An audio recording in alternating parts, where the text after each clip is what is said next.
What's up, YouTube? It's me, the Artisan MC. And if you can hear me clearly, get a one so we can get this shit rolling. I see, yeah, black and yellow, black and yellow. So, what's up, you guys? Thank you for, if you were bearing with me through the rest of the unfortunate streaming issues for the day. I did get some peace today, and then I got more irritation because I took too many pictures and videos and panoramics. So I fucking stuffed my memory card on my phone. So as you already know, my phone memory was already backed up ridiculously, which is why I had the big memory card in it, and I filled that up too, which I didn't think was possible in that short of a time. So I don't have any space to take any more video, to take any more pictures. So when I want to roll down the strip and take some shots, I can't take any fucking pictures. I got to go through and delete pictures before I do that. But I also need to do the stream before I do that. So thank you guys for coming through. Like, share, subscribe, support the stream if you feel so inclined. I am a little tired, a little peckish, but should have got some alcohol before I came back here. But I did not. So all I have is water with a little bit of libation for my throat. Goddamn water, man. Goddamn water. Y'all never gave me a one if you could hear me. So apparently I'm just talking and you can't hear a goddamn thing. Because ain't nobody saying shit. That's annoying as fuck. So I cannot listen to my stream at the same time I'm doing it. So a little feedback for you guys is helpful.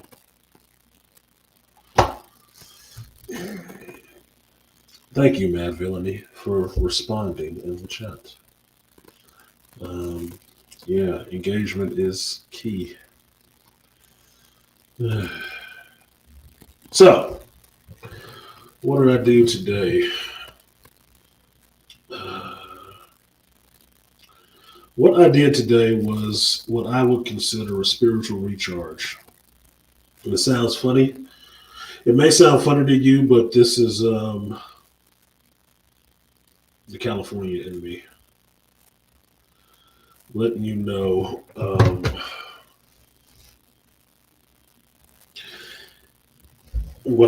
how I see things. And yeah, you did earlier.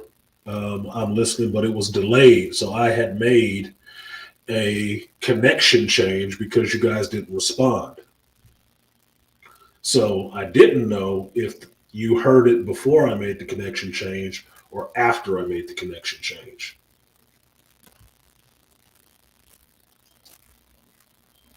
That's why response needs to be quick.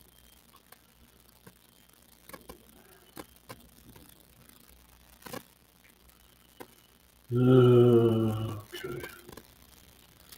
Pissed me off I couldn't send these pictures to my kids. Let them know Dad is okay because the pictures would not fucking send. So, like I said, last part of the trip was a bit irritating because it's all technical shit, and I hate technical stuff not working correctly. It just pisses me off. Pisses me off to no end. What up, Rainfire? He said, enjoy your trip. I finally got out of the house yesterday and went to the Horloe Festival. I think I still have dye in some places. I bet you do. But better dye than glitter, because glitter never leave you. I don't think you ever get rid of fucking glitter. I don't think you ever do.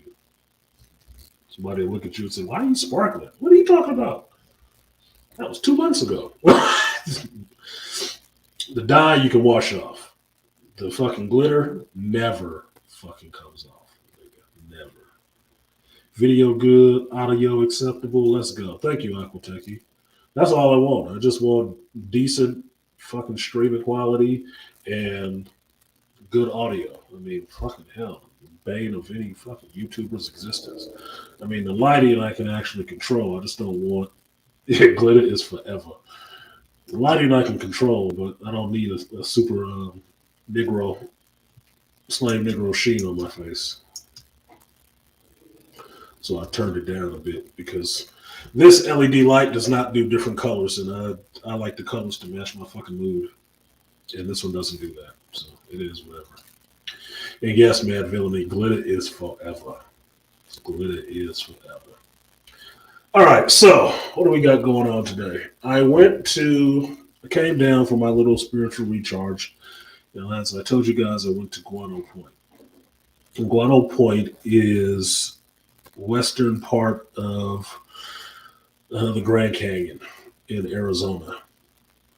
So I drove from California to Las Vegas, and from Las Vegas into Arizona to the Grand Canyon to go to Guano Point and stand on the top of that mesa and sit there and listen to the wind and feel the sun and feel the vibe of all the people that are probably have been there before me, not these goofy ass, modern folks, but Native Americans or whatever that were there before me and probably praying to their ancestors and gods and all the rest of that stuff and trying to connect with that in some sense. My family is even back to slave times, deep in Arizona, my mother's side.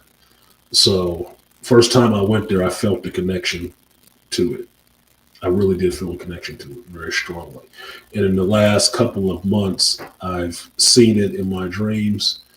I've seen that place in my dreams, and when I thought about peaceful places, that always came to the surface.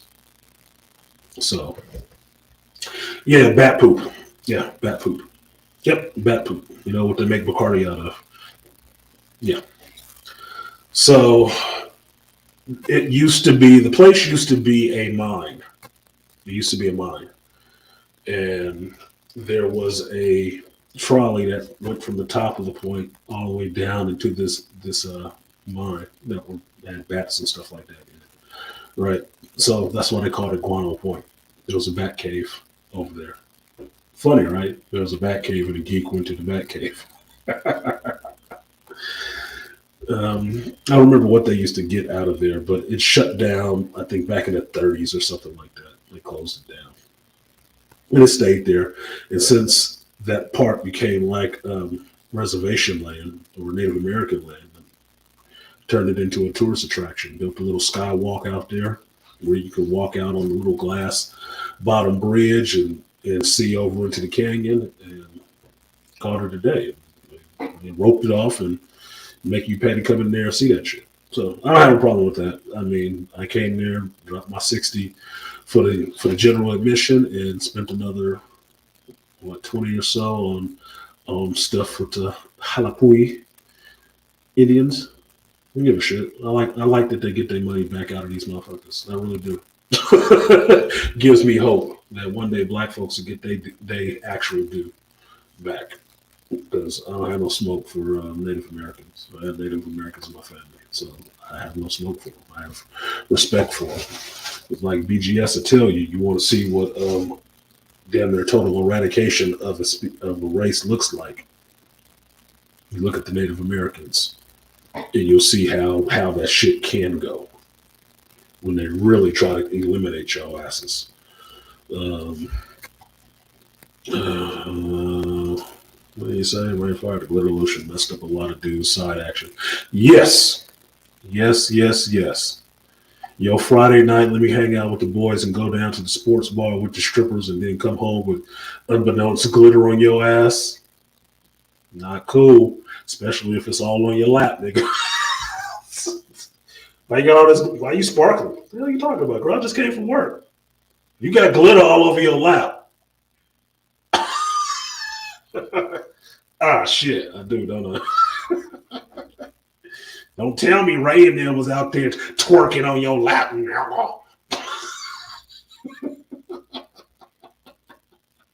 It's only funny because some of that shit is true.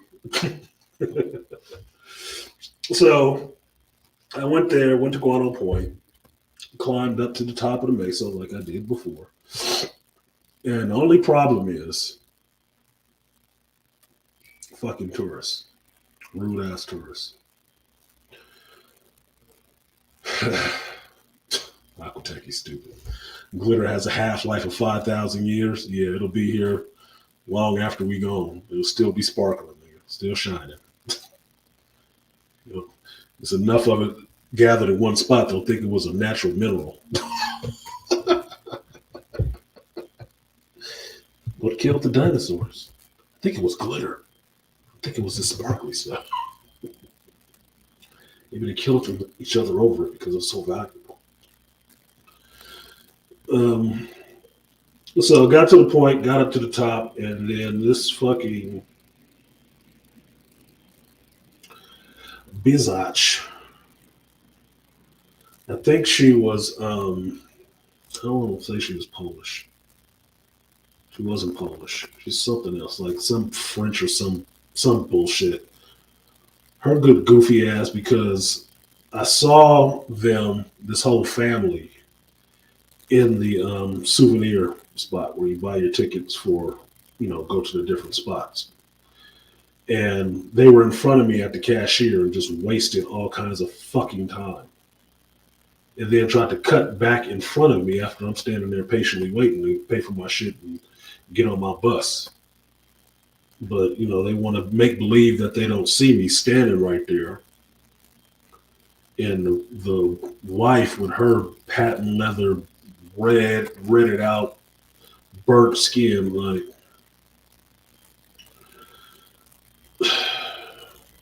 maybe they were, I don't know. I don't even think they were Brazilian. I know some Brazilians. They don't strike me as Brazilians, but they were speaking like a Spanish. So I don't know what the fuck their issue was. But by the time I got, great, I can't even open Cash App. By the time I got up to the top of the point, they came up the other side, and then they just wanted to just hang out up there forever. So I sat up at the top of the point waiting for, my little turn to stand on these 3 blocks that you can stand on at the very top of this thing to take my pictures of the whole valley, the whole canyon and whatnot. And these motherfuckers sat up there for 20 minutes. So other people up on this mound, but they just decided to sit there for a while. They just decided to hang out. They didn't leave. So I was sitting there. I was waiting. And they just sat there. And it was getting on my fucking nerves. So I finally just got up there and started taking my pictures. And then it was a group of some British chicks that obviously young, maybe 20s. There's something about vapid females that just fucking drains me. It just infuriates me. All this talking. This is how stupid this shit is. These 4 dumb bitches, I'm serious, dumb bitches, are standing at the top of a mesa. And the top of this peak is about 20 foot square, but it's a bunch of big boulders sitting up there. It's just a rock hill, right? Big ass boulders, flat on the top. These motherfuckers standing up there, one of these bitches is scared. She want a picture, but she's scared. And I'm like, scared of fucking what? What are you going to do? Roll halfway down the hill? Fall off that block onto the other one? The fuck is... Would y'all take a picture and move? Fucking hell, that shit was so annoying. She's standing on the block as big. I'm serious. If you stand up, put both of your feet together, and think about 4 foot to the left of you, 4 foot to the right of you, 4 foot in front of you, 4 foot behind you. This bitch tiptoe. I'm scared. Man, if you don't fucking move, I'm going to push you off of this bitch. I will push you down this goddamn hill. I was irritated, dude. I was past irritated. And it was chicks with people being irritating. And what that usually means is chicks are trying to get your attention. I'm there solo dolo. So I can see them looking around and try to figure out who I'm with. And the funny part happened when I was on the bus coming to this shit, which I thought was kind of interesting. But they're trying to figure out who I'm with, and I'm with nobody. There was only one other stray female there. I'm just there. They trying to figure out who I'm with, and since they don't see that I'm with anybody, they keep trying to get my attention by being fucking annoying.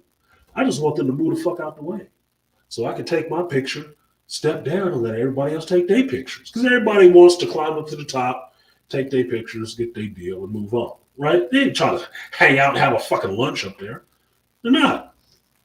By the time you get up there, you're kind of winded. Nigga. You need to sit down for a minute like, shit. This is nice. Woo, that climb down gonna be a motherfucker. So, and it's not that bad. It's just it's steep, right? But they're irritating me. So after a point, I just went ahead and I climbed down a little bit. After I got up there and just took my pictures, like fuck y'all, and did my panoramics and everything. They're not good pictures. They're not the best pictures I could have got. It's not even the poses that I wanted to get. But that's my fault for going fucking solo, right? Because I wasn't asking any of these irritating people, hold my camera and take this picture. I didn't do that shit. Fuck it. So I worked my way a little bit down the peak and I found a rock and I just sat on the rock. And I'm sitting on the rock looking out at the canyon, right? Colorado River and stuff like that. If you're on Instagram, you see some of the pictures and the scenes that I'm talking about, right? So what do these motherfuckers do? They just start hanging out behind me, loud as fuck. And what are they doing? Trying to encroach on where I'm sitting to come down there. Because I don't know if they know this or not, but white folks have a thing that they do. They talk out loud about everything. And it's usually indication that they want what you got. They're waiting for saying it out loud to spur you into fucking moving or something like that. And that's what they were doing. And it was annoying the shit out of me. And I was still sitting there. Like, look, motherfucker, nobody was sitting over here. Nobody was sitting on this block. There's a fucking boulder hanging out the side of a fucking mountain. Nobody was thinking about this shit because nobody was over here. I went over here, sat my ass down, copped a squat, and just started looking. And then y'all, what are you doing over there? Oh, yeah, that's a nice shot. Yeah, we need to get down there and get that. I got bitches, goofy dudes. They was fucking up my piece. They were fucking up my piece, for real. They were fucking up my piece. I really had to sit there and just really do a Dr. T moment and meditate. Like, these motherfuckers don't exist. They died years ago. and their bodies blew away in this beautiful wind. And then it was quiet here.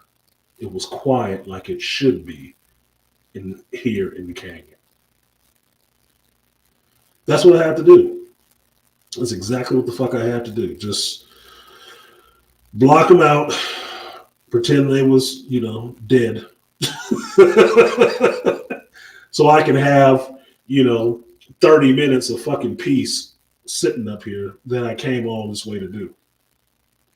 Now, it could just be my fault being a bitch because I came to a tourist spot, but it's not spring. It ain't spring break. It ain't winter break. It ain't summertime, nothing. I didn't think it'd be that many goddamn people there. But because I got started kind of late, there were many motherfuckers there. See that? That's the peak. Not overly anything, right? That's the peak. Many motherfuckers was standing up there. That was a picture when I was leaving. Because everybody wanted to crowd up there. I'm like, God damn it, dude. Just move. Snap your shot. Step the fuck on.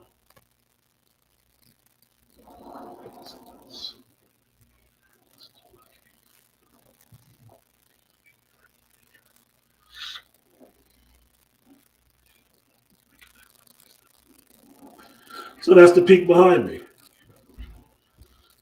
And that's the goofy bitches standing behind me trying to take pictures. Anyway.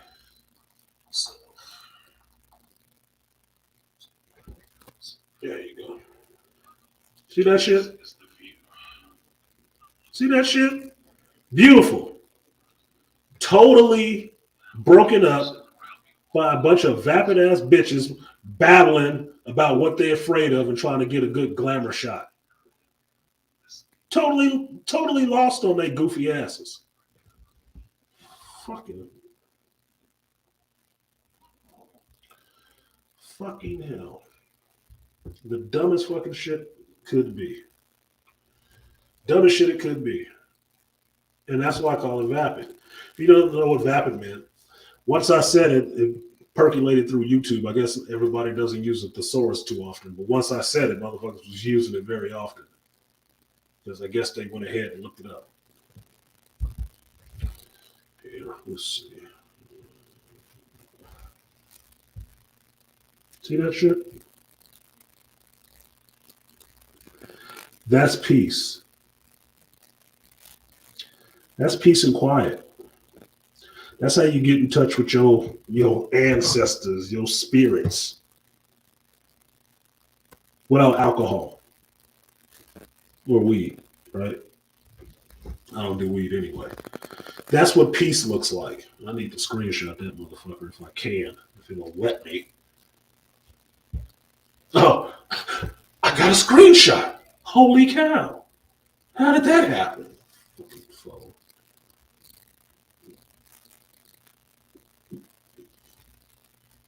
And then here's another one, just so y'all know.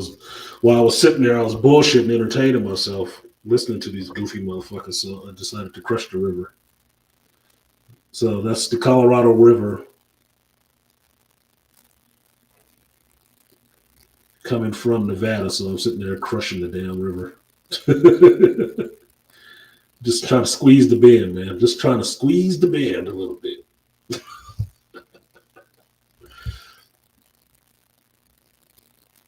So this was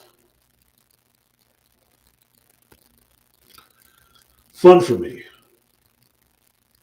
Once I blocked them out and was able to just sit there and enjoy the peace for a minute, they left and or shut up regardless. I got to actually enjoy myself and really just take a moment, close my eyes, and just feel the sun and the wind on my face. To see something that's not overly developed, it's not a bunch of pavement all over the place, it's not a bunch of tall buildings. It is just a natural wonder.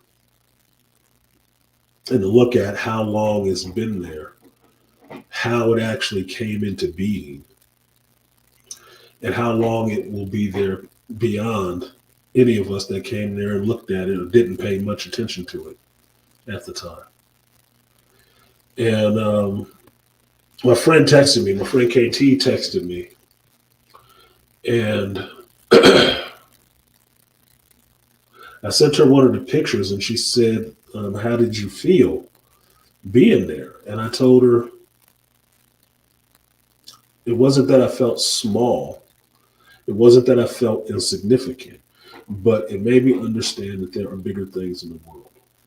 There are bigger things that are happening to be interested in, to be worried about, than just what some pink-toed chick said on her channel to some other little goofy round boy. Yeah, Rainfire, no. Shout out to the kids in the hall. Exactly, Rainfire. See, I told him time delayed out there. These are feelers to see who the cool ones are. This is how you find out who the elites. We throw that subtle, little note out there, see if they pick it up. Rainfire picked it up. Rainfire used to watch the kids in the hall. And a boot to the head for you too. So what up, Two Trill? What up, Malika?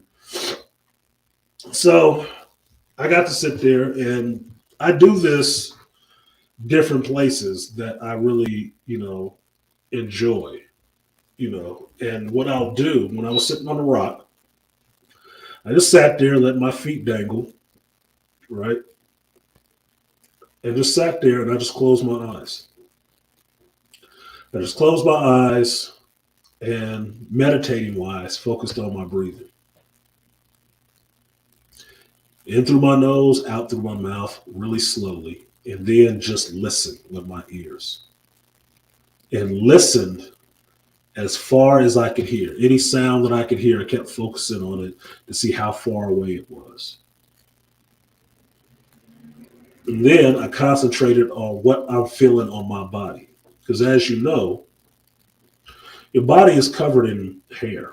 Your body is a big sensory organ, more or less. And it feels all this barometric pressure, all of that shit all the time. That's what makes Daredevil so cool, right? Because he just has the same shit, it's just turned up, right? So that's the same thing I'm doing. I'm feeling where the sun is hitting me on my face. I'm feeling which direction the wind is coming in, which way it's blowing. Is it circling around? Is it in front of me? Is it behind me? I'm feeling all that. I'm listening to the irritating fucking people, how high up behind me they are. Who's this person over here taking pictures? All of that shit. I'm listening to all of this and just taking it in, and then just one by one, like turning each one of those things off. To get to the point where all I'm listening to is the wind and the silence of that place. And how peaceful that is. Not to have to listen to any other stuff, and get yourself centered in this moment and be present in the moment that I'm in. Not thinking about yesterday, not thinking about tomorrow, present in the moment that I'm in right now. Shout out to Miss Zemskova, my algebra teacher in college. Because that was her thing, be present. She's Russian. That was her thing, be present. And that's what I did. For about 30 minutes, I got to sit there and just be present. Not worried about rushing anywhere, not worried about no time frames, no schedules, none of that shit. I just got to sit there until I felt like I wanted to leave. And that's exactly what the fuck I did. Regardless of those irritations, I knew, which is life, those irritations were minor. And they would go away when I focused on things that were more important. And I brought it back to the context of YouTube, worrying about what somebody said on Pearl's panel, who got out, who's upset about what somebody else said on their own show. Petty little shit that don't fucking matter. Don't fucking matter at all to anything. It's not stopping anything from happening. It's just people bitching and trying to feel like they have some sense of control over something. Which the only control they have is the one they're not using, which is their fucking mouth and shutting the fuck up. So it was nice. It was worth it. It was worth the trip. And I took solace in the fact that Thursday, I was not sure I was still going to go. Friday, I still wasn't sure. Then I finally decided by the time I was getting off work, like, I'm fucking going. I'm leaving right now. I'm going. And in my mind, I visualized exactly where I wanted to be and exactly what I wanted to do. And every hour from that point of decision led me to that moment today. And I did exactly what I wanted to do. I wanted to be there in that spot, listening to the wind. And I was there. And that gave me a sense of pride and a sense of accomplishments. It wasn't an accomplishment about anybody else. It wasn't for anybody else's benefit. I tried to share it with you guys, but there is no cell signal right there. There is no cell signal at all. These motherfuckers was trying to update their Instagram and bring somebody's hotspot and all this other shit. And I'm like, just take your pictures and update it later. I mean, I was trying to live stream from there, but it's a good thing I didn't have a signal there because y'all just would have seen me pissed off. But it was a solemn point that sobering to understand that and remind myself that what I set my mind to, I will accomplish. Doesn't matter what the hell it is. No matter what it takes me, what it costs me necessarily, I will see it through, and how strong one person's determination can be.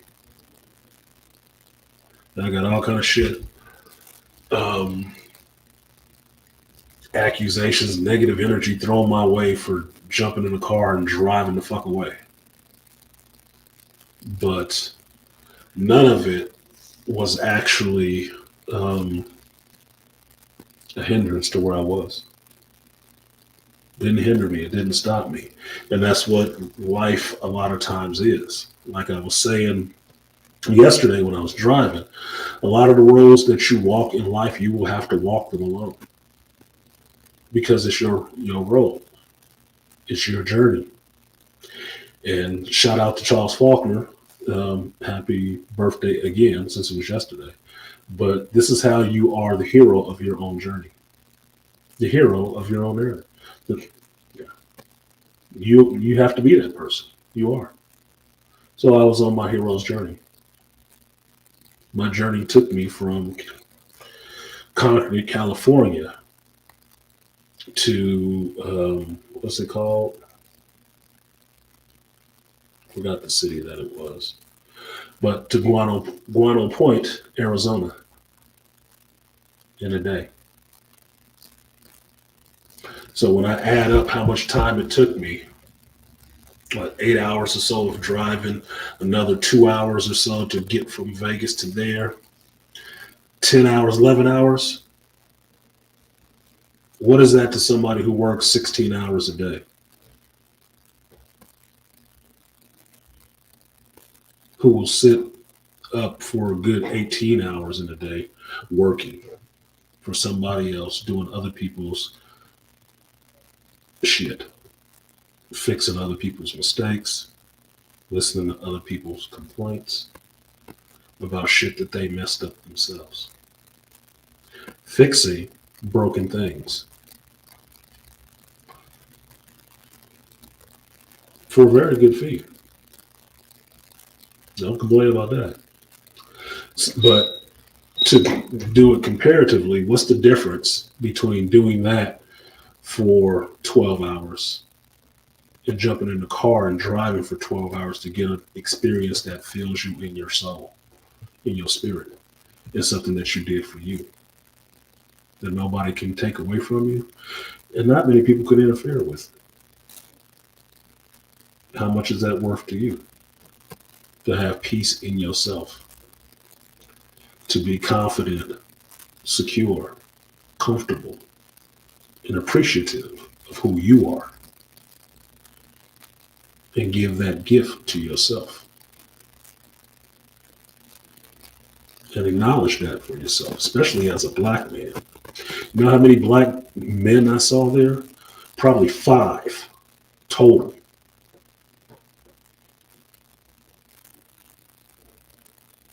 I was the only one, so everybody else was dragging kids or a wife or something. Right? But it was good for me. It felt good for me. And I tell you this, I just deleted the video that I was recording, but it felt bad when I was leaving. I felt the tug inside of me when I was leaving that I didn't want to leave. I did not want to leave that spot once I got there. And I felt it. It was a little mournful and a little sad that I had to leave. And I did a video on it when I was driving on the road away from the place. And that's exactly what I was feeling at that moment. So I feel kind of sad. Kind of sad that I'm leaving. That I can't see this again tomorrow. It is not regretting that I have, life to get back to. No, it's not that at all. It's just, it felt so good and emotionally fulfilling that I just wanted to fill myself up more with it. Right? It's like if you found the fountain of youth and you had a 2-liter bottle, would you fill the 2-liter bottle and guzzle it down? would you drink some of the water and then try to take the 2 liter bottle with you, right? Because you'd want to take as much of it as you could, just so you can remember what it was like. And that's what I did. I'll show y'all what I did. It was a picture. I'll probably put it up on Instagram later. But this is what I did that I didn't do the first time I was there.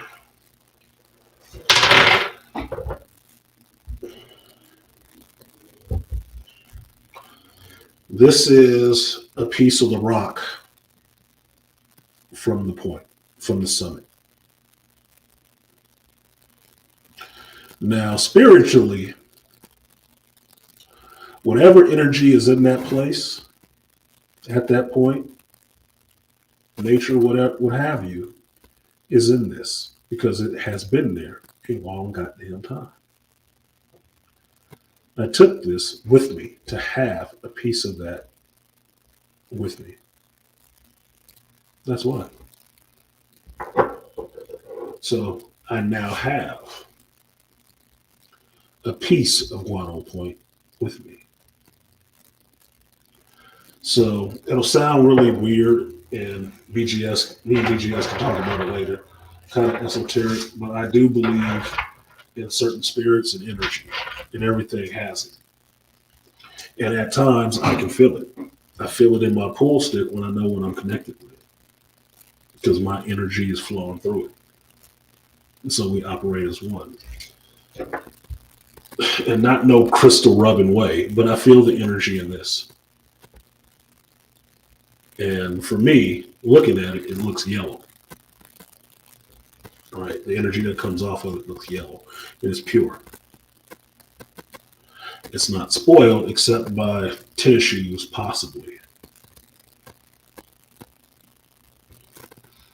Unless I got COVID, I can't smell anything. But it does have an energy that I feel. And it may dissipate. I don't know. It may dissipate because it's not getting recharged. Toya says, sounds like alignment. Yeah, it does sound like alignment, doesn't it, Toya? The other one I got was, you can't see these. Just dropped them. Some other little stones. Everything is falling on the goddamn floor.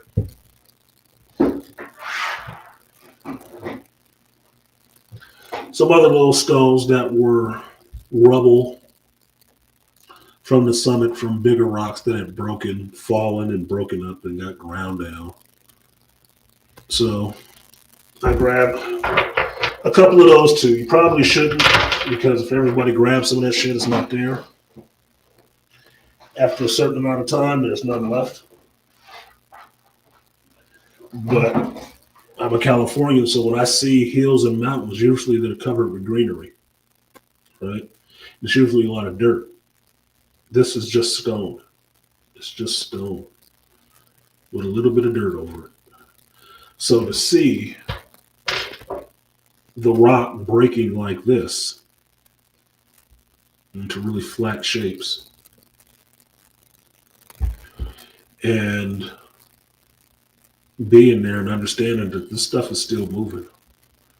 I took pictures of cracks and fissures in some of the big boulders there. That shit is going to fall over. That's why they still got signs out there like, beware of falling rocks. Yeah, you can walk up to shit, but beware. Some of these motherfuckers will still move. Right?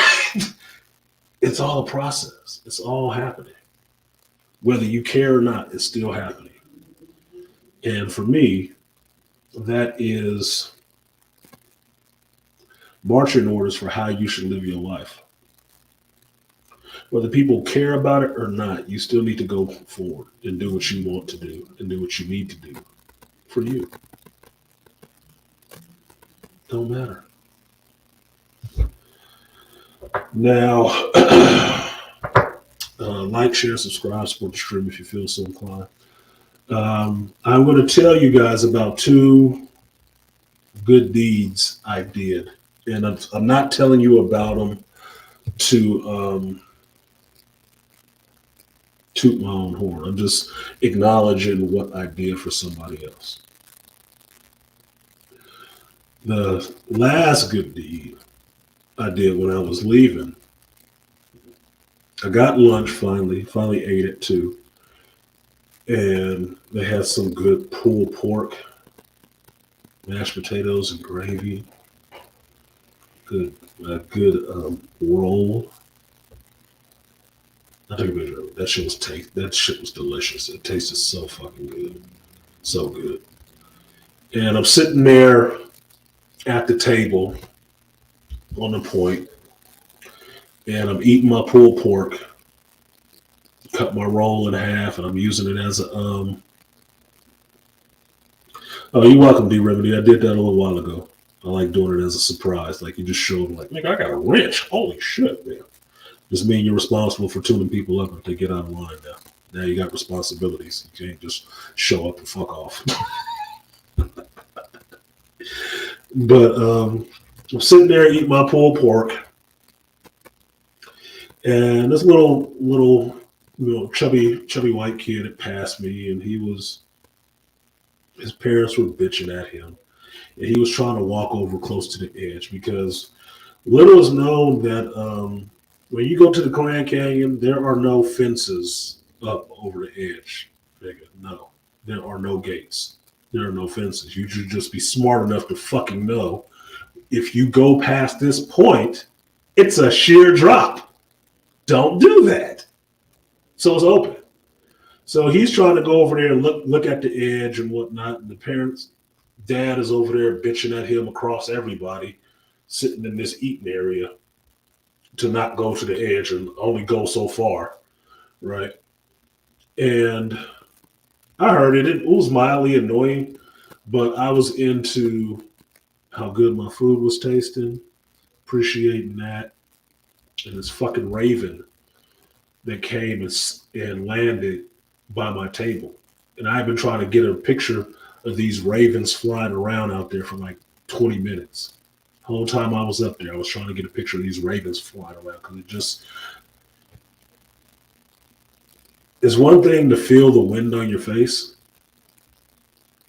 and then see a raven up there just really just gliding on that shit and realize how high up you actually are. Because this motherfucker might be up there by your head, but then he goes 20 feet off this way and he over a fucking sheer drop, probably 300, 500 feet down. And you realize how high up you are. Like, God damn, this is amazing. It would be cool to fly. That's the superpower I want if I could have one. I just want to be able to fly. I don't need to read everybody's mind. I do that anyway. But anyway, they're mildly annoying, but I'm watching this raven that I've been watching, and he's just sitting there, and I'm getting pictures of him. And then the kid comes back over, and in front of me is the pay binocular thing, right? And he wants to use it, and he calls out to his father, like, can we do this? And his father tells him, no, I don't have any money. And I'm hearing this while I'm eating, and I'm looking at the kid. The kid is disappointed, and the kid looks like he's probably about 10, right? Maybe 10. And mind you, he was just annoying me not 3 minutes beforehand, right? And I look at the machine, and the machine says 50 cents. And I'm like, get the fuck out of here. Right? I'm really like, get the fuck out of here. You got all the way to Grand Canyon, and you ain't got 50 cents. Bullshit. Like, and I thought about it in a split second, right? I was like, I had a bunch of change in my pocket because when I bought my souvenirs and some other stuff, I paid with cash and they gave me change. So I had change in my pocket, and I'm sitting here thinking, running through my memory real quick. So how much do I got? I think I got about $2 in change. Went in my pocket, looked, and sure enough, I had about $2 in change and at least $1 or so in quarters. So I pulled $1 worth of quarters out, and the kid in this time has walked away. His dad's telling him to come on, and the kid's kind of bummed because he didn't get to do it. And I turned around, and I held out my hand with the change in it, and got the attention of the dad. He looked at me, and I pointed like to him, and he looks, and he's kind of surprised. He said, A nice man over there wants to give you some change. He wants to give you some money. And the kid walked over to me and I gave him the dollar. I gave him the dollar and change so he could use the binoculars, right? And it's just binoculars like if you've been to anywhere up high, it has the little binoculars. You put 50 cents in and you can look and, get a closer view of everything, right? And the father came over with the kid. When the kid came over, he's like, thank you. What's your name? Want to shake my hand and stuff like that. So, no, that's cool. I mean, my thing was, when are you going to be back? You're at the Grand Canyon. When are you coming back? Like, really, when are you coming back? You going to tell the kid fucking no? Like, yeah, we can come back some other time? You're not coming back. Grand Canyon is not that kind of trip where you just need to keep coming year after year after year unless you're just really into nature and shit. It doesn't change like that. Once you've seen it, you've seen it. It's not like Disneyland. They're not putting in a new ride or anything. But I told him, like, no, it's fine. He said, oh, it's only 50 cents. I said, well, the kid had an older brother, right? The older brother was probably 12, 13. So, yeah, no, that's 50 cents for both of them. They can both watch it. They can both use it. He's like, oh, thank you.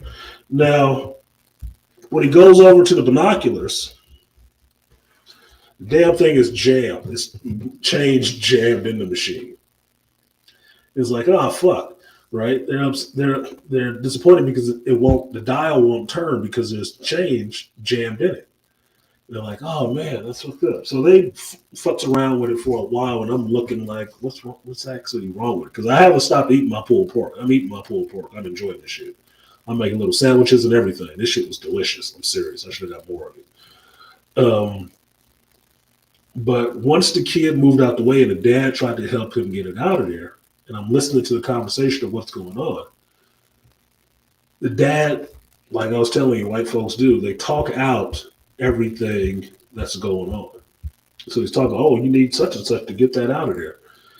And once the kid moves, I can see what the problem is. I can see the machine. I can see what's jammed in there and how it's jammed in there. And I tell him, he said, oh, you need a knife to get it out. I said, I got one.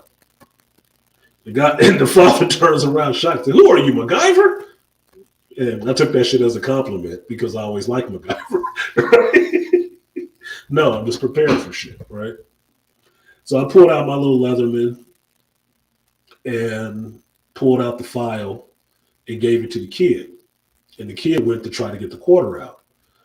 And then the dad helped him get it out. And they got the quarter out.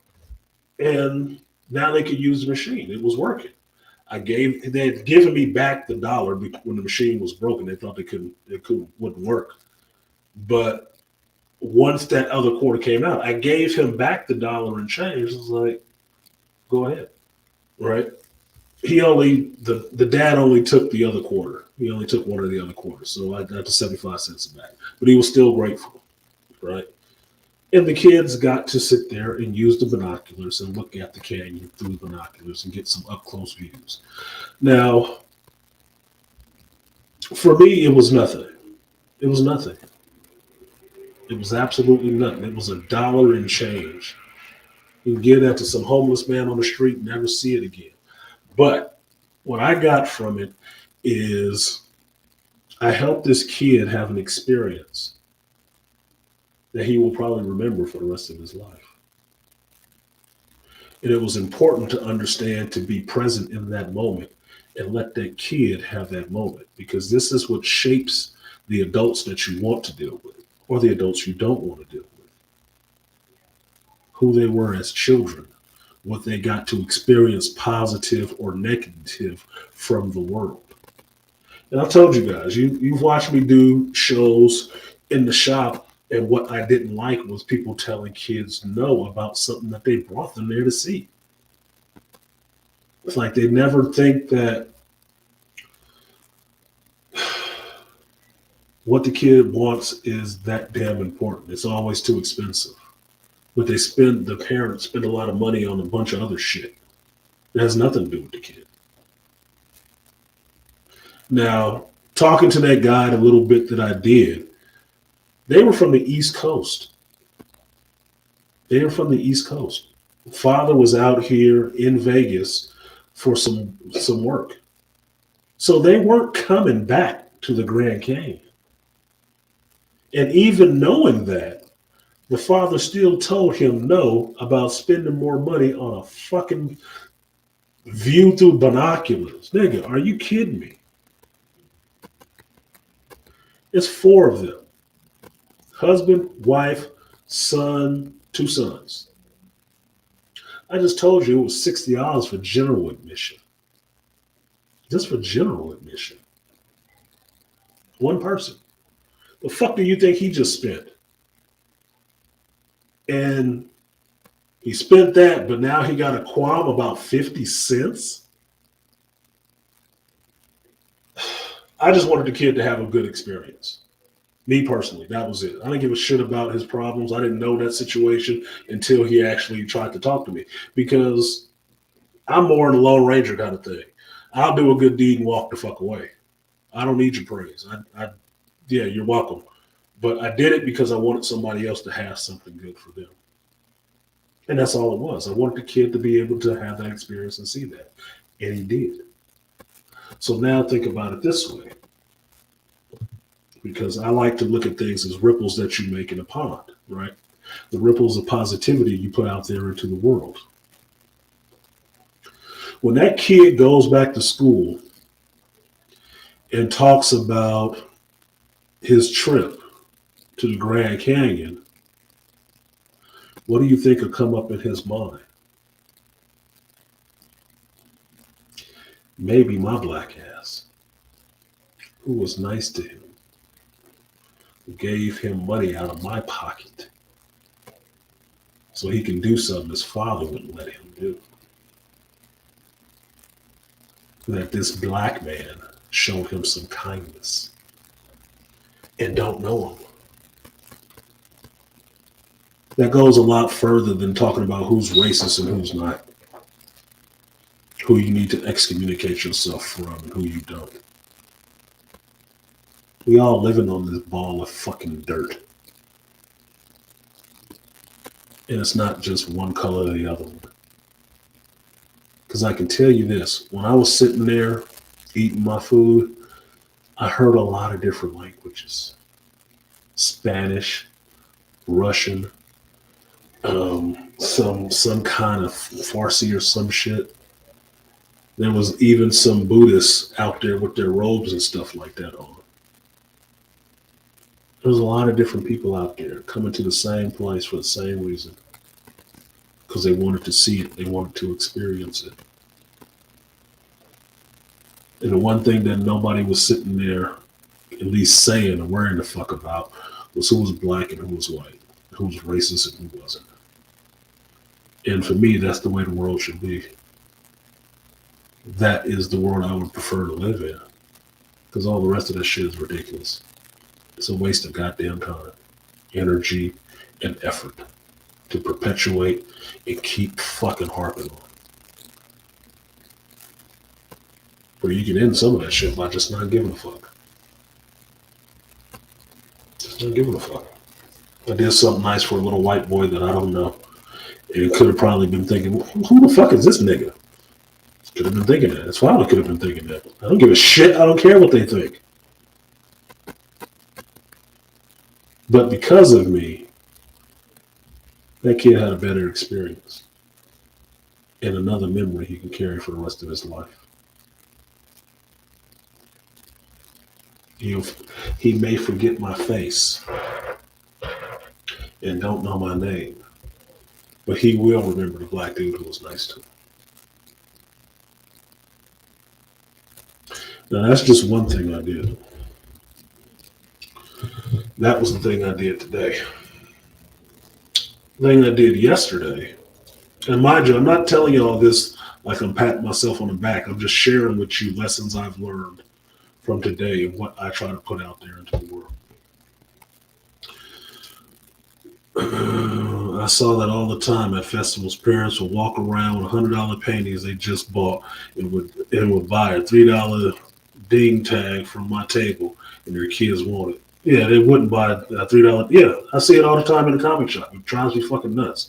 Why would you bring a kid into a comic shop and tell him he can't have a comic because $5 is too expensive? But you're walking around with a goddamn iPhone, Jordans, all this fly shit, sucking on a $5 fucking Starbucks. Shut the hell up. Get the kid the goddamn comic.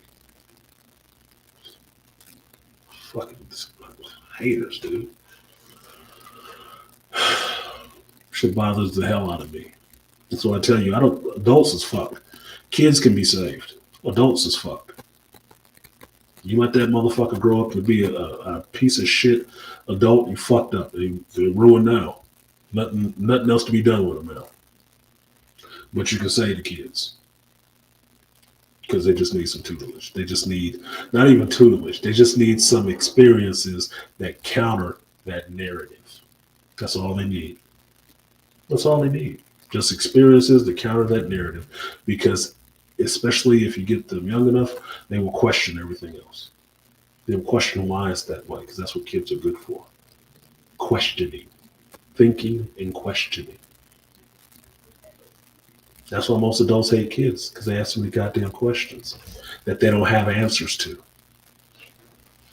They don't want to have to think about this shit and have to give them an answer or tell them, I don't fucking know. They don't want to have to do that shit. And kids are good for exposing adults that don't know shit. So, first thing I did. Yesterday when I got to my hotel,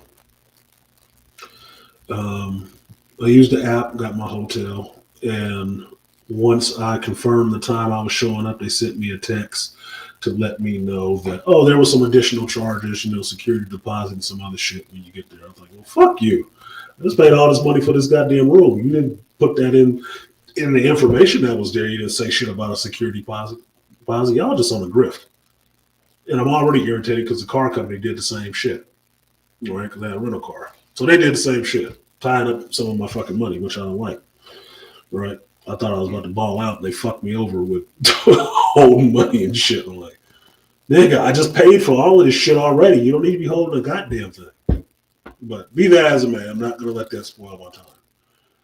So I get here, I'm checking in, and when I'm checking in, another brother is behind me coming to check in. And while I'm thinking about this, okay, this extra fucking $100 security deposit on top of what I already paid for this goddamn room, and I'm doing my check-in stuff, he's at the desk talking to the dude, the concierge or whatever, about checking in, and they won't take his card. And what kind of card is he using?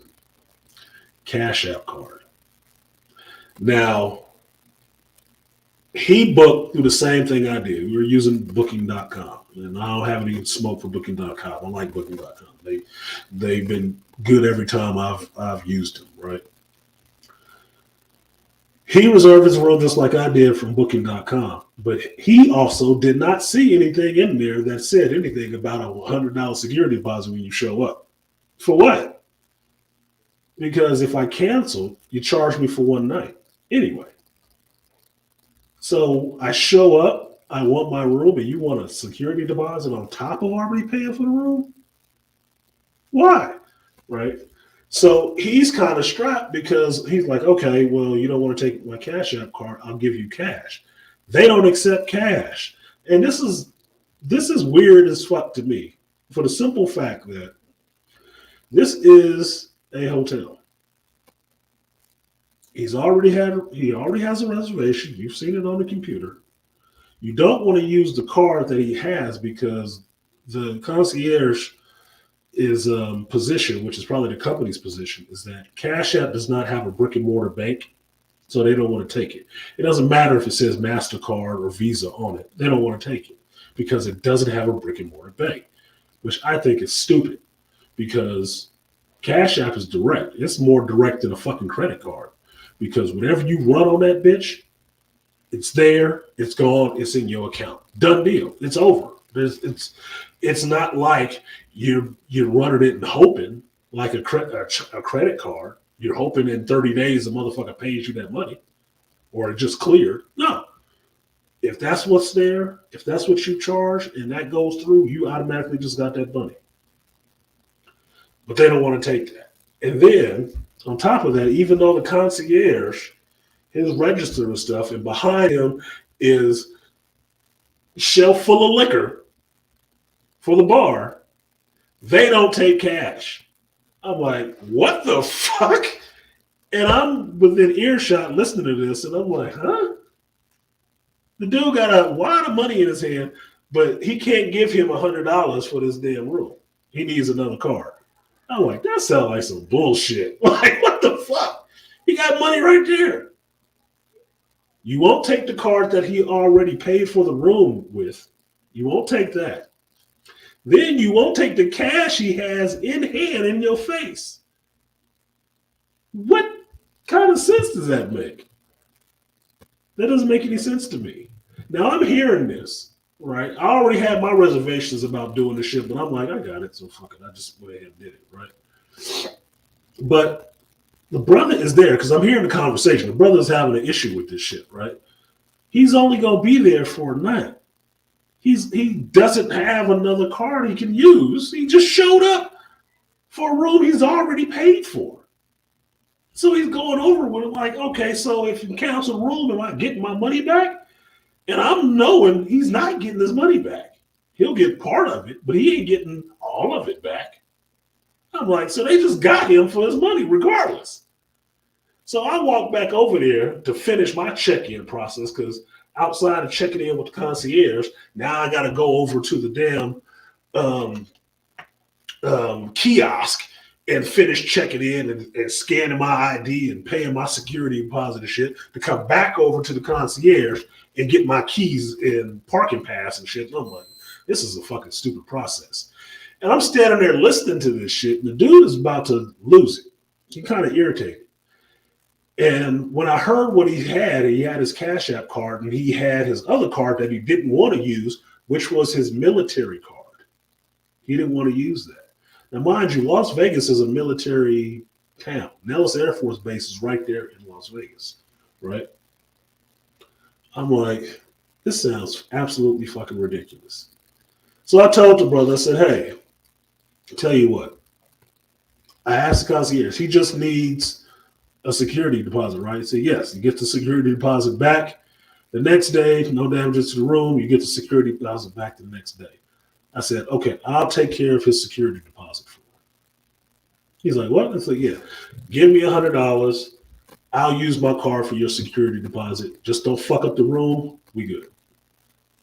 We good. I'll give you back your $100 in the morning. When are you leaving? I'm leaving tomorrow. I'm here. I'm leaving Monday. I'll leave it at the front desk for you.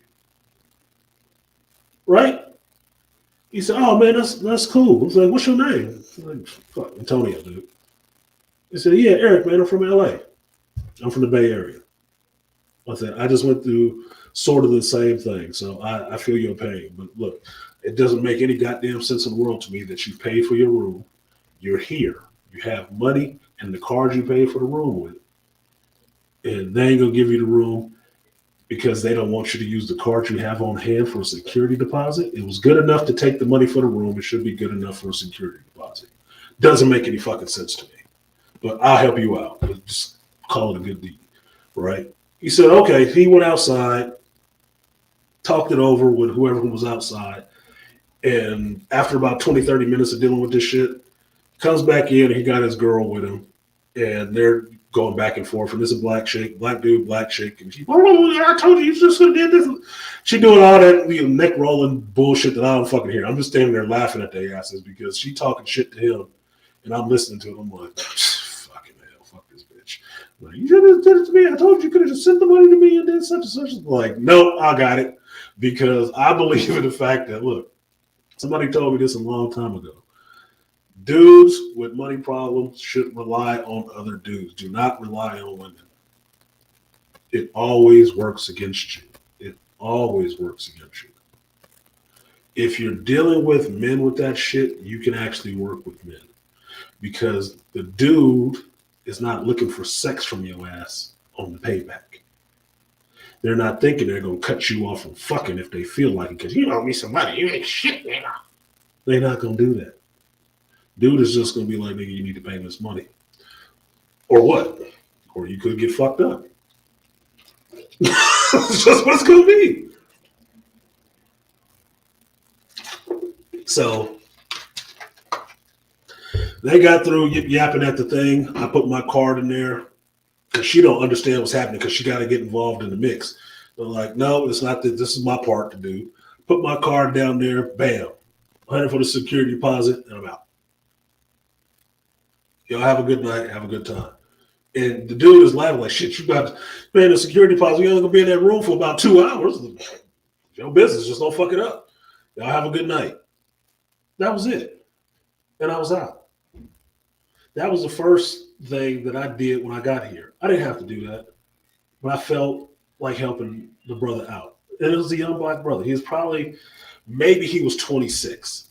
Maybe he was 26, 27, maybe at the most. Just helping him out because what he was going through at the counter was bullshit. It was just bullshit. And it was bullshit when I was thinking of it when I got there about the shit. It was bullshit to me. But see, I didn't have somebody there to say, hey, I'll cover that security deposit for me. I just went ahead and covered and figured, okay, that's $100 I will not be gambling with. I won't be eating. I won't go to the gun range and let off this AR. Okay, that's what I sacrificed for the shit. Right? But I did help him out because it's already like 8. Getting to be 10 o'clock, this nigga gonna need to sleep. He ain't about to find another hotel room right now. He's not. He's not getting his money back for this one. I'm like, that's bullshit. No, man. Get your room and sleep. I'm not worried about the security deposit. Like, you just can't smoke in there. And I know you probably smoke weed. Just don't smoke in there. What they gonna do? Charge you $100 for cleaning it? Fuck it, it's $100, right? Now, it's probably not the smartest thing to do, but a lot of times I can act on instinct and I act, impulsively. And my impulse was to help. And that's usually what my default setting is. I just want to help people. I want to make things better and help people out, primarily. And I don't know that dude. I only remember his name. I think he said his name was Eric, just because he shook my hand and thanked me. That's all I needed. He didn't need to kiss my ass. He didn't need to follow me around and buy me a drink. He said, thank you. That was it. Just don't fuck up the room and we'll be all good. Be all good. That was last night. Today was this kid. When I was here at this hotel, I figured out a new business model that would actually work with like just hotel maintenance. It's a business idea. You just come in and you do maintenance on every room in the hotel while the hotel is open. You don't have to shut it down. You just come in and fix the shit that's wrong in the hotel. Because I walked in and I just saw stuff that was wrong in my carpenter brain. I got the carpentry and the maintenance side now. I'm like, this whole thing, I can fix this whole shit. Look, this is how bad it is. And I see BGS is in here, so he'll get a laugh out of this shit. I came into this room. I went to the bathroom. I liked the shower, but sat down to do my business because I was on the road for a while. And what did I see? The caulking on the baseboard is cracked. It needs to be recaulked, right? So you need to fix that shit. But also, the ceiling fan or the vent fan in the bathroom is loud as shit. Loud as shit. And I know exactly what's wrong with it. It's dirty. So I pulled the grill off of it. I'm like, yep, I fucking knew it. I'm fighting the urge, dude. I'm serious. I was fighting the urge last night to pull that fucking motor out and clean it and put it back in there because it was fucking with me. I didn't even want to go in the bathroom to turn that shit on because it's hooked to the light. So if I turn the light on, the fan is running. They don't have separate switches. I'm like, shit. I had to unplug that shit to take a shower. I did. Because it would have drove me crazy standing in the shower listening to that motherfucker buzzing loud as it was. And I almost pulled it out. I got one screw out. I was like, what the fuck am I doing? I'm on vacation. Look, they just need to fix that shit. Fuck it. I just left it unplugged and went to bed. I started unplugged, so I had to think about the shit. But I wanted to clean it so bad. If I would have had something, I knew what I would have used to clean it. Usually need a vacuum, but all I had was my Leatherman with my little Phillips head on there, and because the screws are going into metal, it would have been a bitch to put it back in there if I pulled those screws out. They're self-tapping screws, but it would have been a pain in the ass to put it back in there. You would have needed some force, and I didn't want to pull it out and then not be able to get the goddamn thing screwed back in there right because they had jerry rigged it in there. I'm like, they need to clean this motherfucker. They just need to clean it. My OCD was killing me, dude. That's why I had to unplug it. I just had to unplug it. It was bothering me. It was bothering the shit out of me. But that's who I am. That's who the fuck I am. I'm a fixer. I'm a fixer. This is what I do. This is who I am. Right? So, yeah, I was fighting that OCD hard, Malika. I was fighting that shit hard. I really did. Like pull the grill off halfway, pull one of the screws. I said, "What the fuck am I doing? This is not my job. Nobody's paying me for this. Nobody paying me for this shit." And the other side of my brain is, yeah, but if you tell them, this could be a whole business. Maybe you could just tell them, look, if you pay me this a week, I'll come in here and repair everything in this because I don't think y'all got to make this to you. Business opportunity, the older hotel. Like, could be $1 million business. I just threw away for nothing. You like me when I'm in a comic shop or bookstore, I keep fixing and arranging out of place books and stuff.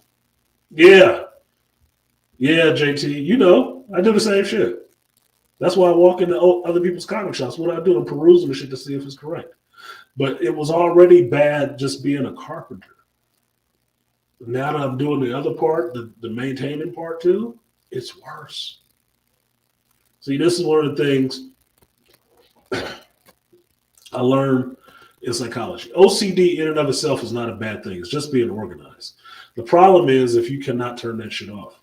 You can't hold on that tightly. You'll break something in your fucking head. Okay?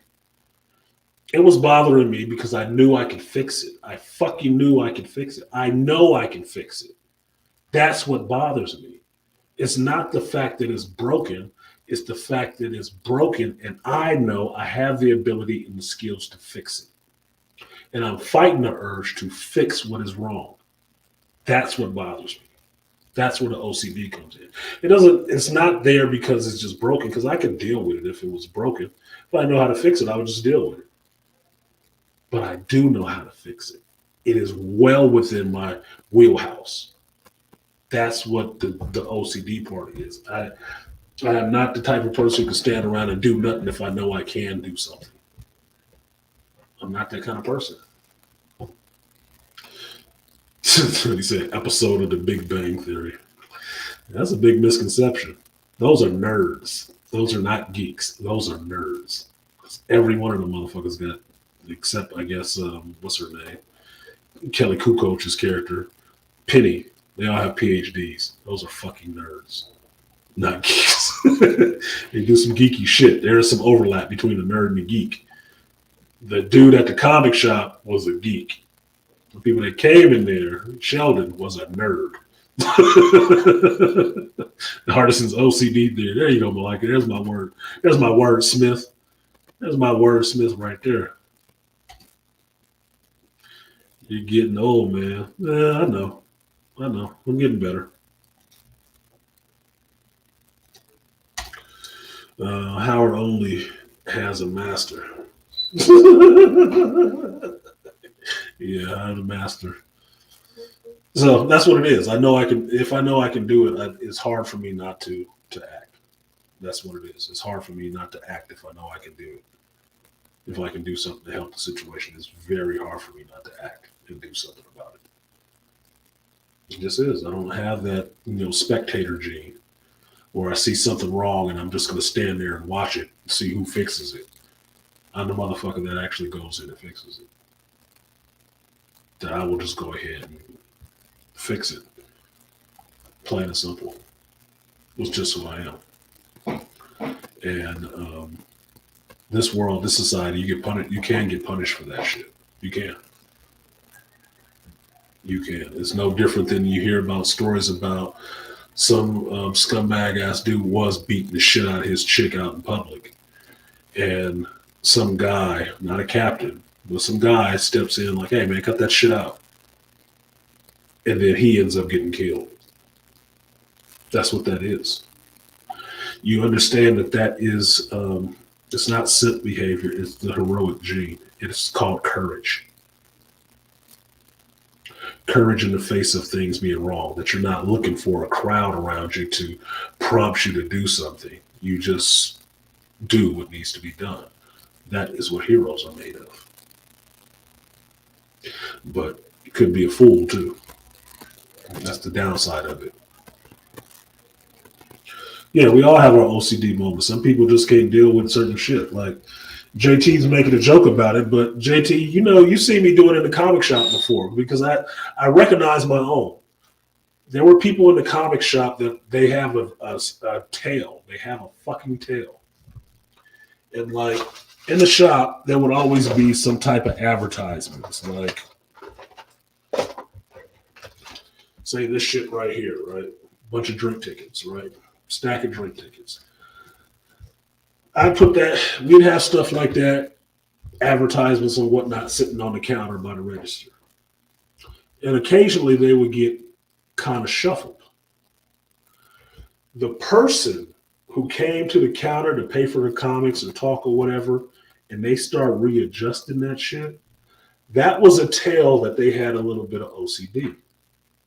So you know what I would do when I saw that shit, especially if I knew them and just wanted to mess with them a little bit, because I mess with people I know. It's just what it is. I would shift it next, mess it up again. I would. I'd do it on purpose in front of them. And they would smile because I know it bothers them. They know it bothers them. They recognize that I know what it is. I said, I know what's wrong with you. Just, it's okay. It's okay. Leave it that way. It's fine. You can't make the whole world right. You set this right, it'll make something else out of whack in the rest of the world. So learn to accept a little bit of chaos because you can't hold on that tight. You can have your OCD, but you got to manage it. You cannot try to set everything in the world right.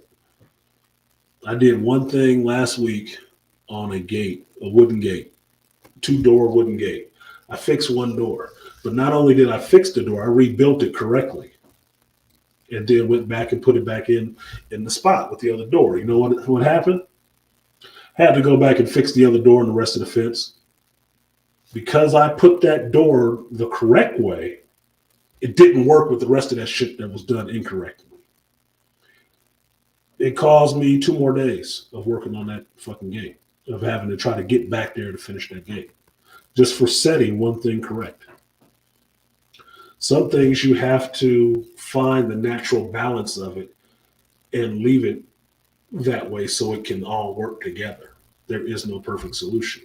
I did what was correct, but it was not correct for the rest of that situation. And because I made one thing correct, I had to make everything else correct as well. Or else what I did would not work. It wouldn't work with what I did. So I made more work for myself. I made more stress on myself.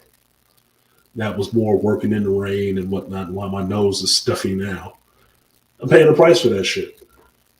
Because I spent more time outside getting wet, fixing a fucking fence when all I had to do was do some half-ass work that most of these other dudes would have did.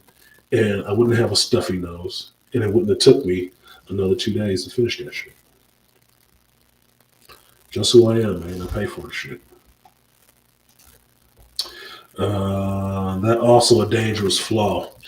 I told you, even in the division, just because you can save them, you got to learn to let nature take its course. Exactly. BMT, that's exactly what it is. And you see in division, sometimes I help, like the hostage situation. Sometimes I help the hostages. And sometimes I run right past their ass, like I didn't see them. This is a rig up. There's a more important thing than trying to set every situation right. Can't do it. Some things you have to let go. You can't hold on that tightly. And I learned that from figuring out I was holding on too tightly to some shit. And it was making everybody else crazy, including myself. So I had to learn how to let certain shit go. Let it be chaotic. A certain amount of chaos is normal. A certain amount is normal. And you need to let it be chaotic. Keep your little boundaries, but a certain amount of it has to be chaotic. You can't set everything not chaotic. You're not going to make everybody love you and nobody dislike you. Somebody got to dislike your ass. Somebody has to. Otherwise, you have no reason to try to be better at anything. You have no reason to push. You got to get denied by some bitch, so you can get the strength in yourself to know it doesn't matter what a bitch say. You get on your purpose, she'll be looking for you. Or you get on your purpose, and when you get to your destination, there'll be chicks there already. That's how it works. Get to the finish line. I bet you see a bunch of chicks there. Bet you see a bunch of them there. And they all want a picture with you. Chase your goals, not chicks. So, these are some of my thoughts that I've learned for this 2 days, in the last 2 days, that have been personally edifying for me. But having this little tete-a-tete with you guys and sharing some of that with you is part of it. It's part of it. Because I could have talked about some of this other bullshit. Andrew Tate coming out, Pearl, Manosphere, Civil War. I don't want to talk about that shit. I really don't. It is so, what's the word, BGS? Low vibration right now. It's ridiculous. It is such a low vibration right now. It's fucking ridiculous. I don't want to give it any more energy. It is like BMT was just saying. It's some shit we need to run by. Let the flow be what the flow is, and keep running on to my objective. Shout out to Aaron Peters dropping the dub in here. He said a geek tag. Glad you found a little piece, bro. I'm glad I found a little piece too. Everybody deserved a little bit, and I gave it to myself. Nobody had to give it to me. I gave it to myself. Like I told you, like the Merovingian said, if you never take time, how can you ever have time? You have to take the time. So shout out to the Merovingian and Ferris Bueller, one of my favorite quotes. If you don't stop and look around sometime, life moves pretty fast. If you don't stop and look around sometime, you can miss it. I didn't want to miss it today. I was present. So appreciate you, Aaron Peters, for supporting the stream. I will give you the guts and butts. Appreciate you. Double up. 3 or 4 times, I ain't telling no lie. Run it up. Never let a hard time on the Oh, shit. I didn't even talk about the goal or anything today, did I? AP with the Tortal. I know, since I'm on it right now, I know Aquatechie and No One donated earlier when I was in the car trying to stream. I saw it come across, so let me give y'all your salutes. Appreciate you, Aquatechie, for always being faithful, being one of those elite that always support the stream. Appreciate you,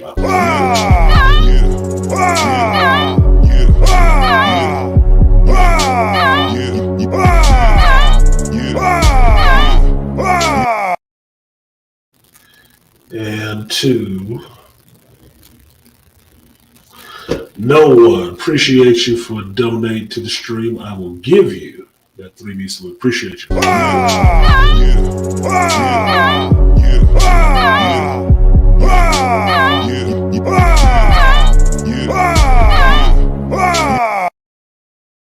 And of course, you know No One is an elite because he is one of the few who always doubles up. So, As he would always say, Maestro, please.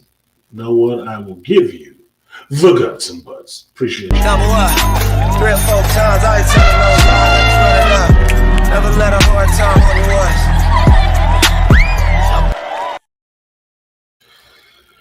And I wonder if BGS is still in here. Y'all can see something funny because I didn't get a chance to finish it, but I was doing it on the bus. I was working on it on the bus going out to Guano Point. I want to show this to y'all because I think it's funny as fuck. I think it's funny. It's not finished yet, but it is funny as hell to me.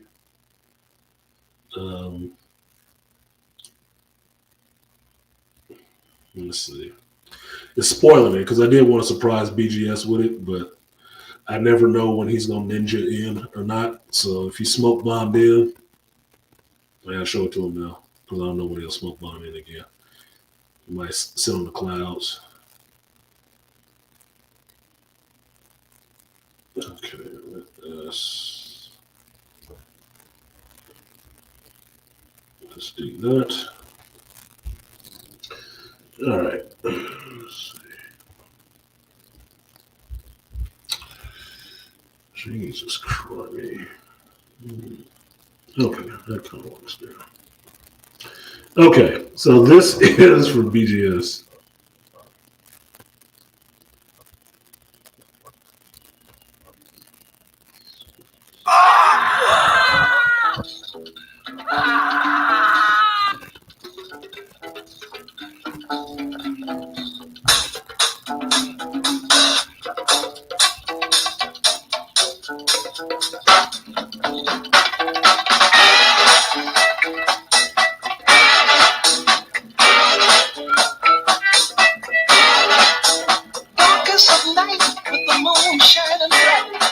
There's a set going strong, a lot of things going on.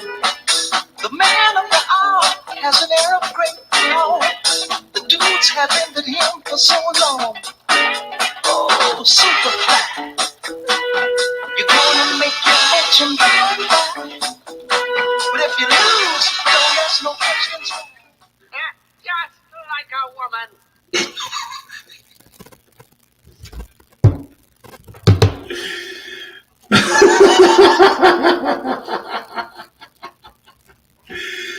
That is my BGS intro. I have to fix the last part because it's not, the timing is off.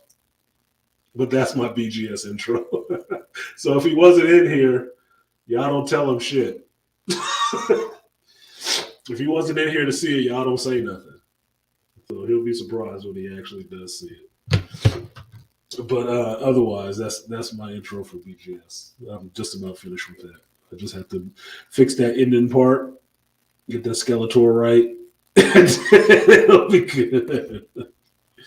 I found that on my phone. I told you I had a lot of stuff on my phone, a backlog of stuff on my phone, because the memory I ran out of memory on the phone, and then some other technical shit had happened where it wiped some files, and so I had to start them over again. It's stupid, but I found that on there, and it was just the intro. So it's a long intro. It's like a minute when the intro should be like 15 seconds and 30 seconds. But look, I play by my rules. I like a good intro. So I thought that'd be funny if it came up. So I'm at an hour 43.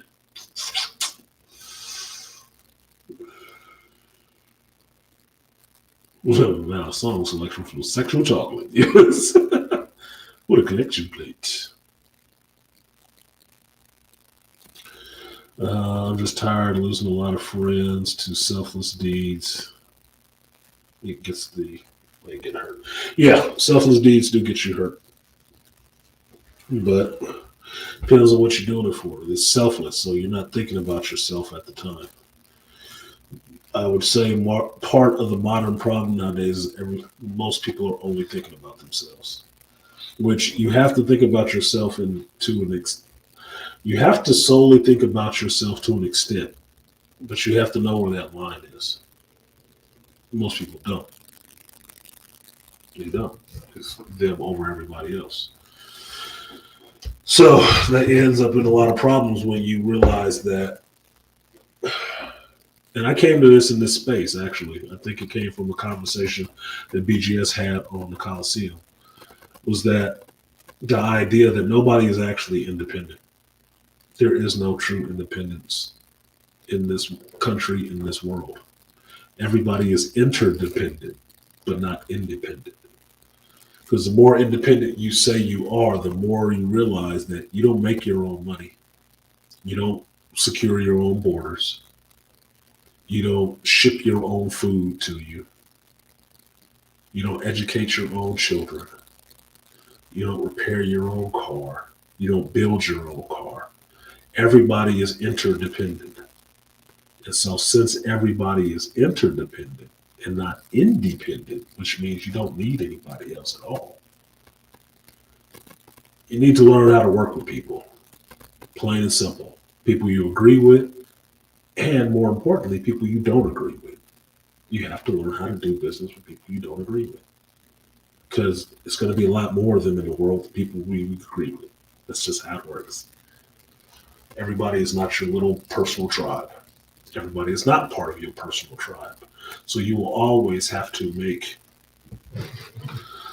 alliances, treaties, or just, rules of engagement for people who are not. So you can actually get shit done.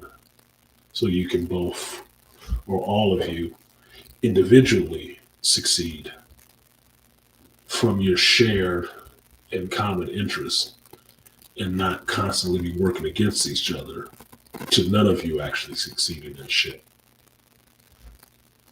Sound like a PMD under me. Should have saved that shit for that. So what's the last part I'll say on this, and then maybe I'll get out of here. Unless y'all want me to open it up. I wasn't looking at the numbers for anything, but if you want me to open it up, just say it in the chat and I'll drop the link if anybody wants to come up. But if not, I'll finish this last part out. And then I'll close it out at 2 hours and make it easy to edit. So the title of this is Raven Skies. Why is it called Raven Skies? One of the things that happened while I was sitting there at the point and just listening to the wind and stuff like that is I was sitting there and I'm just watching everything happening, right? And they're doing helicopter tours and whatnot through the canyon, right? So where I'm sitting, I can see the helicopter dropping in to the canyon, flying through the canyon around me and going off through the canyon. I can see helicopters coming in from in front of me, dropping into the canyon and flying through the canyon as well. But the other thing I saw, like I told you, was this raven. And he's just flying around the point. And there was a few of them. It was like 3 or 4 of them, right? And I keep trying to get a good picture of this raven just flying all over the place. And nobody's paying attention to these motherfuckers. I mean, they big.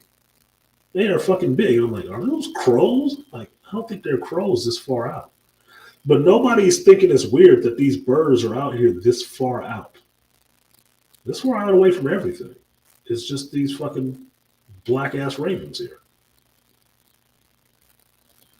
So they're flying over, and I keep trying to get pictures of them. They land and stuff like that, but can't really get a close picture of them. I got one video of one flying, but I was really working with the zooming in, zooming out, trying to keep him in frame to see where he's going and stuff like that. And it was hard, right? But I really admired the way that they were flying and how quiet and majestic it did look. Now, when I went to eat my food and I sat down, that raven, I don't know if it's the same one, I'm just saying, one of those ravens came and sat down in front of me. He landed in front of me. And I took pictures of him just sitting there. And he's calm as shit. And I'm like, damn, they are used to people. They are really used to people. The motherfucker's just there. He's not necessarily begging for food. He's just there. Appreciate your Rainfire design. I see I got a PayPal. Appreciate your Rainfire. I will give you the guts and butts. Number one, 3 or 4 times I ain't telling no lies. Never let a hard time on the ones. PayPal side of the game. Um, so the Raven is just sitting there, right? He's sitting there watching me, and I'm watching him, and I start taking video of him, right? Because I think it's cool. I like birds and shit like that, right? I like nature, so it's just what it is, right? I don't have no smoke for animals. As long as they don't fuck with me, we good, right? And I got a bunch of really cool pictures because where this raven is sitting, where I'm sitting, is under an awning, right? And this raven just came and sat right there, right?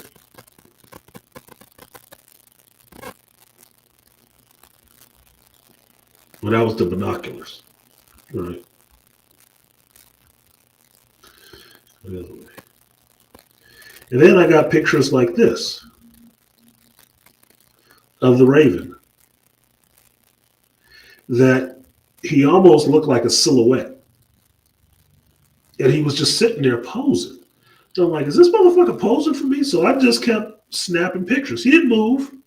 He turned his head a little bit, but he was given a perfect silhouette. And I zoomed in and I just kept taking pictures of him.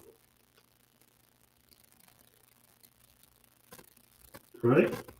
Perfect silhouettes. And I thought it was kind of a magical thing. Now he flew away after because that's when a kid came up and wanted to use the binoculars. But when he bounced around me and went off to the other side and I turned around and looked, there was another one sitting behind me. This is the one that was sitting behind me. And I looked him right in his eye. It was two of them. It was him sitting there on the ground right behind me. And there was this other one up there sitting on the table. So I'm like, oh, you motherfuckers just want to eat, huh? Right? You got one man, distracted me. Y'all right there behind my back the whole time. Now, they wasn't fucking with me. But I thought it, a really magical thing. Now, the interesting part was when I'm going to leave and get back on the bus to go back to the parking lot and stuff like that, these ravens kept following me. I kept seeing these ravens. Kept seeing them. Like, literally, when I was up, dumped my food off and stuff, and I'm walking the path to go back to the bus, these two ravens swooped in, landed, and then they're hopping along the trail next to me. I'm like, okay, weird. All right. Go get on the bus. Standing room only on the bus because it's so crowded. So I'm standing up next to the driver. We're driving. Drive off. Here comes this raven flying in front of the bus. All right. Like, okay. Okay. Go a little further. Sitting on the side of the road looking at the bus too. I'm like, where the fuck did all these come from? They weren't here when we showed up. There was only about 3 of them over there at the point. Now I just keep seeing them. And I kept seeing them all the way when I went out of there. I kept seeing ravens on the side of the road or something, looking in my direction, which I thought was weird. Spiritually weird or just interesting. So that's what made me think the last video I took leaving there was like, yeah, Raven Skies. Because that was peace to me. Seeing that raven there, flying around there and just riding the wind or dipping down in it and circling around, that freedom, that's what it was. It was peace. It was freedom. So that's where the title comes from. That's what Raven Skies are. Because that raven in the sky was peaceful. It was just chilling.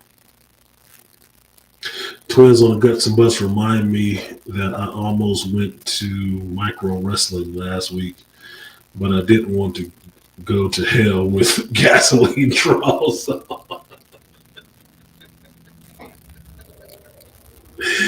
Rainfire, you and Artie Edmore. Artie Edmore loved them little twins. The little twin, little people. Yeah, he loved them motherfuckers. Charles is the one who named that the Guts and Butts. Shout out to Faulkness. He's the one who named it the Guts and Butts. That's why I call it that, because he named it. The Bedrock Booty Bounce, the 3B Salute, Malika named that one. I didn't name it. He did. That was something he called it. So I just called it the 3B Salute. But he called it the Bedrock Booty Bounce. 3B Salute. Like y'all know, y'all got a place over here, man. This is organic. Y'all feed into this shit. Y'all feed this. What up? Detroit 0861. Oh, Detroit, not Detroit. Detroit. Clever girl. Yes. Yes. So that's it. Since nobody said they wanted to come up, I don't know if this is anything you guys actually want to talk about. You just listen to me talk about it. But what time is it? I don't even know what time it is. I've jumped time zones today. I went from Pacific to Central to back to Pacific to back to Central to back to Pacific. So it's about 10 o'clock. I do need to get some sleep because I got a long drive tomorrow, and I'm waking up early to start it because I want to get back way before 4 o'clock. Maybe there won't be so much traffic. But yeah, that was my time here. Didn't get to go gamble. Well, I went out for a little bit yesterday. Some fucking shit machines, nickels and pennies and stuff. But basically, I went and got some Thai food. But I didn't get to see any of the strip sites because I wasn't here for the strip. I was here for the canyon. So, didn't do that. But I don't consider...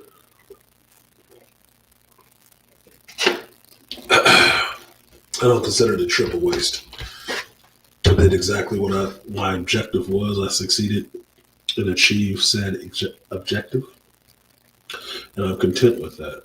And I will leave Vegas again and go home and be content with that as well. I will miss being out there at the point, but I know where it is and I know how to get there. I know how to get back there. So I don't think it's going anywhere anytime soon. So if I need to, I'll go there again. But maybe next time, I'll go north. There's some parts of Oregon I have not explored, and I think that'll be the next place. Next time I'll go north into Oregon.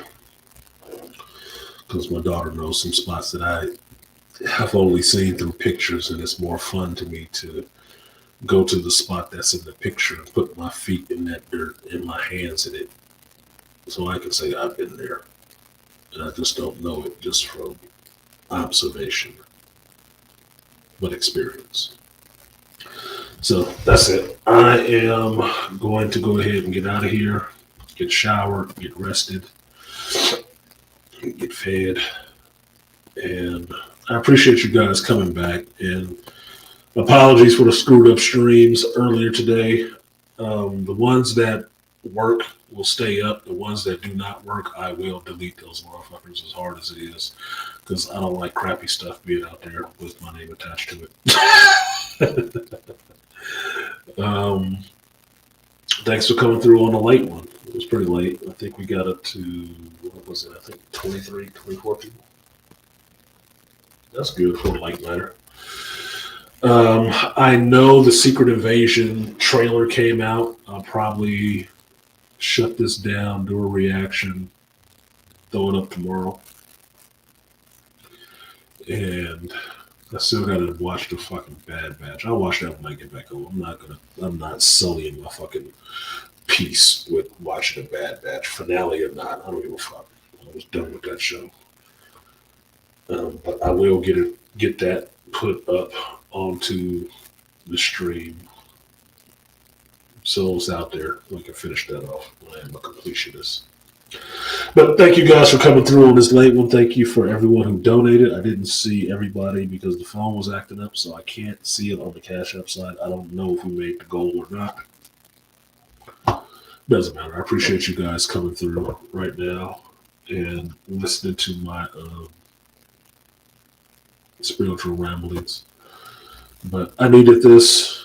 I've been working hard, a lot of hours for a lot of weeks and months, and I deserved a break, at least for a couple of days. So, thank you guys for coming through, and let me get this queued up. Let me get this queued up right. Let me get this queued up right. Because I am looking forward to going back home. But, you know, I'll see you guys next time. Peace.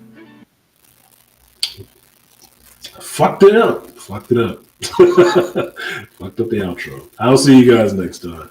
Peace.